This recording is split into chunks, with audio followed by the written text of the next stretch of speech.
বাংলাদেশে গঠিত হয়েছে অন্তর্বর্তীকালীন সরকার। এই সরকারকে নিয়ে দেশের জনগণকে সন্তুষ্ট এবং কতদিন থাকবে এই সরকার? দর্শক, জানিয়ে দেব হাতে থাকা সর্বশেষ আপডেট বাংলা সংবাদ। প্রথমেই সংবাদ শিরোনাম। চাঁদাবাজি করলে পা ভেঙে দেওয়ার হুঁশিয়ারি স্বরাষ্ট্র উপদেষ্টার। এরপর জানিয়ে দিব গোপালগঞ্জে সেনাবাহিনীর ছিনিয়ে নেওয়া অস্ত্র উদ্ধার। এদিকে নির্বাচনের মাধ্যমে এ সরকার সরে যাবে বলেছেন পররাষ্ট্র উপদেষ্টা। এরপর জানিয়ে দিব ট্রেন চলাচল শুরুর ঘোষণা। আরও জানিয়ে দিব আটা ও রং মিশিয়ে মরিচের গুঁড়া তৈরি, ছাত্রদের হাতে ধরা। সর্বশেষ জানিয়ে দিব পুলিশের সদস্যদের প্রতি সোহেল তাজের বিশেষ অনুরোধ। এতক্ষণ শুনছিলেন সংবাদ শিরোনাম, এবারে বিস্তারিত। তবে অনুরোধ থাকবে ভিডিওটিতে একটি লাইক করবেন এবং কমেন্ট করে জানিয়ে দিবেন কোন জেলা থেকে আপনি আমাদের এই ভিডিওটি দেখছেন। চাঁদাবাজি করলে পা ভেঙে দেওয়ার হুঁশিয়ারি স্বরাষ্ট্র উপদেষ্টার। চাঁদাবাজি করলে পা ভেঙে দেওয়ার হুঁশিয়ারি দিয়েছেন অন্তর্বর্তীকালীন সরকারের স্বরাষ্ট্র উপদেষ্টা brigadier general M Sakhawat Hossain. তিনি বলেন, আমি রাজনীতিক না, যা বলবো তাই করব, আমি কাউকে পরোয়া করি না। রোববার দুপুরে আহত পুলিশ সদস্যদের দেখতে রাজধানীর কেন্দ্রীয় পুলিশ হাসপাতাল পরিদর্শন শেষে তিনি এ হুঁশিয়ারি দেন। এ সময় বিগত সরকারের সময় পুলিশের লাঠিয়াল বাহিনী হিসেবে ব্যবহার করা হয়েছে বলেও মন্তব্য করেন এম সাখাওয়াত হোসেন। এম সাখাওয়াত হোসেন বলেন, চাঁদাবাজি করেন আর যাই করেন, এখনও করছেন, করে নেন, তবে আমার কানে আসলে ভালো হবে না। এ সময় তিনি রাজনৈতিক দলগুলোকে সাবধান করে দিয়ে বলেন, আমি সেনাপ্রধানকে অনুরোধ করছি চাঁদাবাজি করলে পা ভেঙে দিতে। আমি পরোয়া করি না, ইউ গো টু হেল। তিনি সাধারণ কিংবা রাজনৈতিক ব্যক্তি নন। উল্লেখ করে আরও বলেন, আমি ফৌজি মানুষ, যা বলবো তাই করব, তাতে আমি এখানে একদিন থাকি আর 3 দিন থাকি। যারা চাঁদাবাজি করবে তাদের সেখানেই ধরতে আহ্বান জানান সাবেক এ সেনা কর্মকর্তা। এদিকে কর্মবিরতিতে থাকা সমস্ত পুলিশ সদস্যকে বৃহস্পতিবারের মধ্যে কাজে যোগ দেওয়ার সময় বেঁধে দেন এ উপদেষ্টা। বলেন, কর্মবিরতিতে থাকা পুলিশ সদস্যরা 15 আগস্টের মধ্যে কাজে যোগ না দিলে তাদেরকে পলাতক বলে ধরে নেওয়া হবে। সেই সঙ্গে তারা চাকরি করবে না বলেও ধরে নেওয়া হবে বলে জানান তিনি। গোপালগঞ্জে সেনাবাহিনীর ছিনিয়ে নেওয়া অস্ত্র উদ্ধার। গোপালগঞ্জে সেনাবাহিনীর কাছ থেকে ছিনিয়ে নেওয়া অস্ত্র উদ্ধার করা হয়েছে। স্থানীয় লোকজন শনিবার 10 আগস্ট সন্ধ্যায় একটি ও রোববার আরেকটি অস্ত্র উদ্ধার করেন। অস্ত্রগুলো প্রথমে গোপীনাথপুর তদন্ত কেন্দ্রের ইনচার্জ মোহাম্মদ আশরাফুল হোসেনের কাছে জমা দেন তারা। তিনি অস্ত্র জমা নিতে অসম্মতি জানালে পরে স্থানীয়রা ইউনিয়ন পরিষদের সাবেক চেয়ারম্যান লাচ্চু শরীফের কাছে জমা দেন। পরে তিনি সেনাবাহিনীর সঙ্গে যোগাযোগ করেন এবং সোমবার দুপুরে দায়িত্বরত সেনাবাহিনীর কাছে সেগুলো জমা দেন। এর আগে শনিবার সাবেক প্রধানমন্ত্রী শেখ হাসিনাকে দেশে ফিরিয়ে আনার দাবিতে গোপালগঞ্জ সদর উপজেলার গোপীনাথপুর বাস স্ট্যান্ডে বেলা 3টার দিকে আওয়ামী লীগ সমর্থিত প্রায় 5,000 নেতাকর্মী ঢাকা খুলনা মহাসড়ক অবরোধ করে বিক্ষোভ মিছিল করে।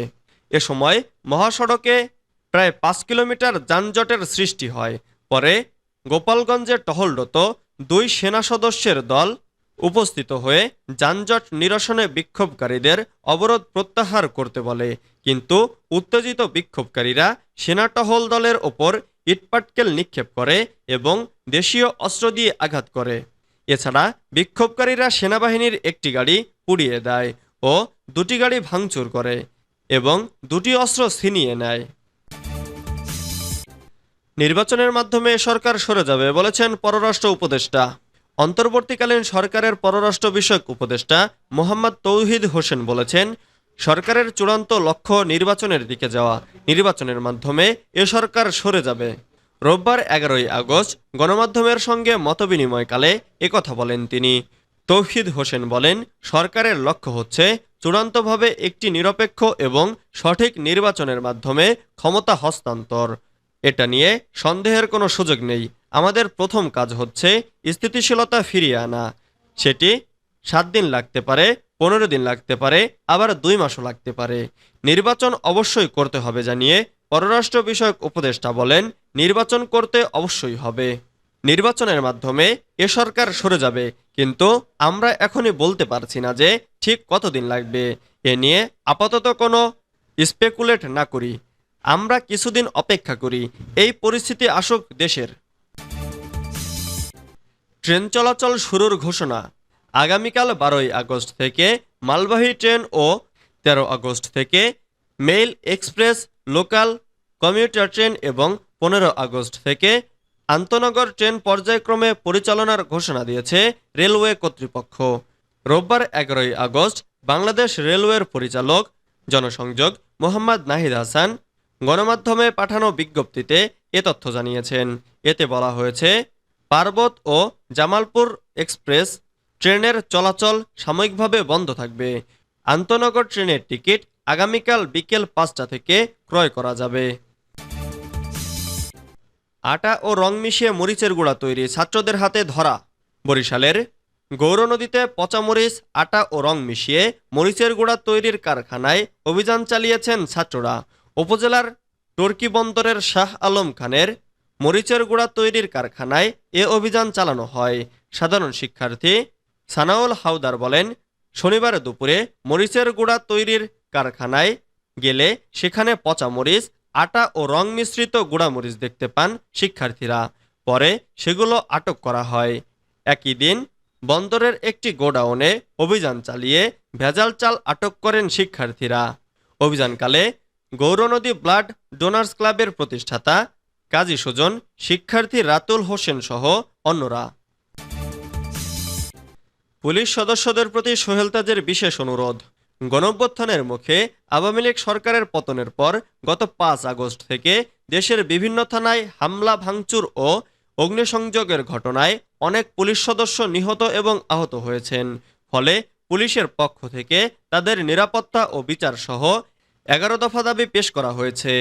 রোববার দুপুর 12টার সময় নিজের ভেরিফাইড ফেসবুক পেজে পুলিশের কর্মবিরতি নিয়ে একটি দীর্ঘ স্ট্যাটাস দিয়েছেন সাবেক স্বরাষ্ট্র প্রতিমন্ত্রী ও বাংলাদেশের প্রথম প্রধানমন্ত্রী তাজউদ্দিন আহমেদের ছেলে সোহেল তাজ।